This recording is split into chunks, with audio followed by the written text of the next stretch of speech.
Welcome to my YouTube automotive channel. In this video I will show you how to remove and replace the cabin air filter on a 2008 Pontiac G5. This video applies to G5s made from 2005 all the way up to 2010. So the cabin air filter is located just behind the glove box. So to access it, first lower the glove box. And now you will have to drop it all the way down so you can squeeze your hand inside. And now I will show you how to do that. To do that, first you have this black pin right here, which you have to move down into the hole so you can release it. I'll show you from the other side as well. So what you want to do, you want to move it down. See, like this, so it can come out. See? Okay, once you've done that, you'll want to push onto both of these sides to let the glove box fall down.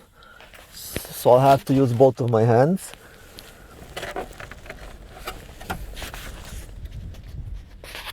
So as you can see, it had this rubber pieces holding it in place so it doesn't fall down, but now since that is out, just let it fall down and now you'll get enough space to work.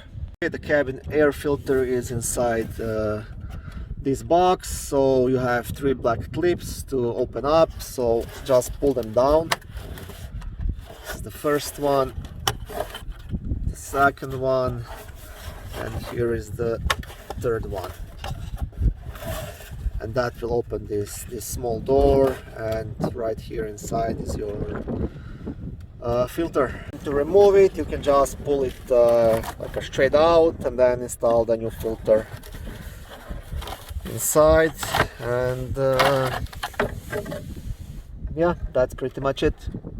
Okay, thank you for watching this short video. I hope it was helpful. If it was, please like it and subscribe to my YouTube automotive channel. Give me your support. On my channel you can find lots of how-to videos, do-it-yourself videos, car reviews, product reviews and other similar automotive topics.